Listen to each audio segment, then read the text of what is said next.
नमस्कार बंधुगण, ମୁଁ ସୂର୍ଯ୍ୟ ସ୍ୱାଗତ କରୁଛି ଆପଣଙ୍କୁ Odia tech info channel. Subhadra ଯୋଜନାକୁ ନେଇ ଆସିଲା ବଡ଼ ଖବର। ଆସନ୍ତା ବର୍ଷ ମାର୍ଚ୍ଚ ମାସରେ ମିଳିବ ସୁଭଦ୍ରା ଯୋଜନାର ଦ୍ୱିତୀୟ କିସ୍ତି ଟଙ୍କା। ଏକା ସଙ୍ଗେ 1 କୋଟିରୁ ଅଧିକ ମହିଳା ହିତାଧିକାରୀ ଆକାଉଣ୍ଟକୁ ସୁଭଦ୍ରା ଟଙ୍କା ଦିଆଯିବ ବୋଲି ମୁଖ୍ୟମନ୍ତ୍ରୀ ମୋହନ ମାଝୀ କହିଛନ୍ତି। ବର୍ତ୍ତମାନ ଯେଉଁ ମାର୍ଚ୍ଚ ମାସରେ ଆସିବ ସୁଭଦ୍ରା ଯେଉଁ ଟଙ୍କାର ଦ୍ୱିତୀୟ କିସ୍ତି ଟଙ୍କା, ଏହାକୁ ବର୍ତ୍ତମାନ ମୋହନ ମାଝୀ ଡିକ୍ଲାର କରିଦେଇଛନ୍ତି।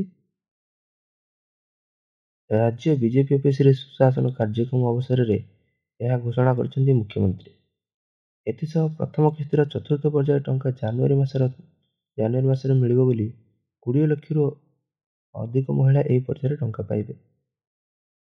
ପ୍ରଥମ କିସ୍ତିର ଯେଉଁମାନେ ଟଙ୍କା ପାଇନାହାନ୍ତି ଏପର୍ଯ୍ୟନ୍ତ, ମାନେ ଯେଉଁମାନେ ଚତୁର୍ଥ କିସ୍ତିରେ ଟଙ୍କା ପାଇବାକୁ ଯାଉଛନ୍ତି, ସେଇଟା ଏଇ ଜାନୁଆରୀ ମାସରେ ଆହୁରି 20 ଲକ୍ଷରୁ ଅଧିକ ମହିଳା ପାଇବେ। ସେ କଥାକୁ ବି ନେଇ ମୁଖ୍ୟମନ୍ତ୍ରୀ ମୋହନ ମାଝୀ ଘୋଷଣା କରିଛନ୍ତି। ପୂର୍ବରୁ 3ଟି ପର୍ଯ୍ୟାୟରେ ରାଜ୍ୟରେ 80 ଲକ୍ଷରୁ ଅଧିକ ମହିଳାଙ୍କ ଆକାଉଣ୍ଟକୁ 5,000 ଲେଖାଏଁ ଟଙ୍କା ପ୍ରଦାନ କରାଯାଇଛି। ଯୋଜନାରେ ଏହି 1 କୋଟିରୁ ଅଧିକ ମହିଳାଙ୍କୁ ସାମିଲ କରିବା ପାଇଁ ରାଜ୍ୟ ସରକାର ଲକ୍ଷ୍ୟ ରଖିଥିଲେ ଏବଂ ତାହା ସଫଳ ହୋଇଥିବା ମୁଖ୍ୟମନ୍ତ୍ରୀ ମୋହନ ମାଝୀ କହିଛନ୍ତି। ବିଜେପି ସରକାର ବା ରାଜ୍ୟ ସରକାର ଯେଉଁ ରଖିଥିଲେ ଟାର୍ଗେଟ କି ଆମେ 1 କୋଟି ମହିଳାମାନଙ୍କୁ ସୁଭଦ୍ରା ଟଙ୍କା ଦେବୁ, ସେମାନେ କହୁଛନ୍ତି ଯେ ଆମେ ଯେଉଁ ଲକ୍ଷ୍ୟ ରଖିଥିଲୁ ତାହା ପୂରଣ ହେଇଛି।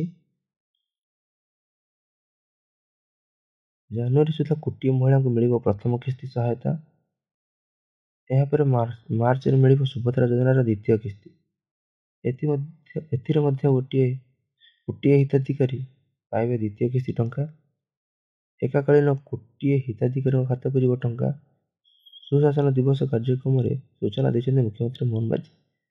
ମୋହନ ମାଝୀ କହିଛନ୍ତି ଯେ ପ୍ରଥମ କିସ୍ତିର ଯେଉଁ 4ଟି ପର୍ଯ୍ୟାୟରେ ଟଙ୍କା ମିଳିଲା, ଏଇଟା କମ୍ପ୍ଲିଟ୍ ହେଇସାରିଲା ପରେ ଦ୍ୱିତୀୟ କିସ୍ତିରେ ଆପଣଙ୍କୁ ଏକାଥରେ ଆଉ ପର୍ଯ୍ୟାୟରେ ମିଳିବନି, ଏକାଥରେ କୋଟି ଲୋକଙ୍କୁ ଟଙ୍କା ଯିବ। ସୂଚନାଯୋଗ୍ୟ, କିଛି ଦିନ ତଳେ ଉପମୁଖ୍ୟମନ୍ତ୍ରୀ ପ୍ରଭାତ ପରିଡ଼ା କହିଥିଲେ ଯେ ଜାନୁଆରୀରେ ମିଳିବ ସୁଭଦ୍ରା ଯୋଜନାର ପ୍ରଥମ କିସ୍ତିର ଚତୁର୍ଥ ପର୍ଯ୍ୟାୟ ଟଙ୍କା।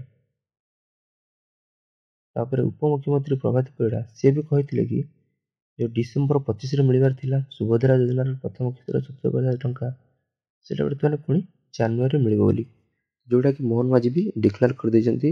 ଜାନୁଆରୀରେ ସୁଭଦ୍ରା ଯୋଜନାର ପ୍ରଥମ କିସ୍ତିର ଚତୁର୍ଥ ପର୍ଯ୍ୟାୟ ଟଙ୍କା ମିଳିବ।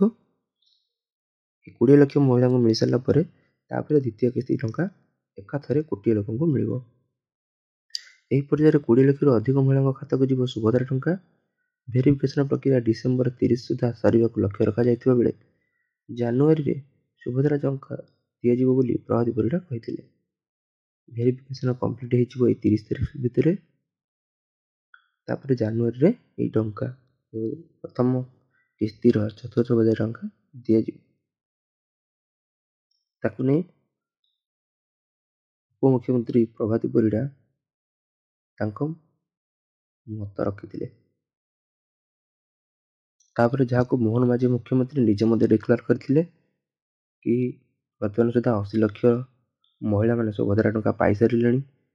ଆଉ 20 ଲକ୍ଷ ମହିଳା ଜାନୁଆରୀ ସୁଦ୍ଧା ସେ ପଇସା ପାଇଯିବେ। ତାପରେ ଆପଣଙ୍କର ଦ୍ୱିତୀୟ କିସ୍ତିରେ ଏକାଥରେ 1 କୋଟି ମହିଳା ମାର୍ଚ୍ଚ ମାସ 2025 ମସିହାରେ ଏହି ଯୋଜନାର ଉପକୃତ ହେବେ। ବନ୍ଧୁଗଣ, ଏ ଥିଲା ଆଜିର ଭିଡ଼ିଓ।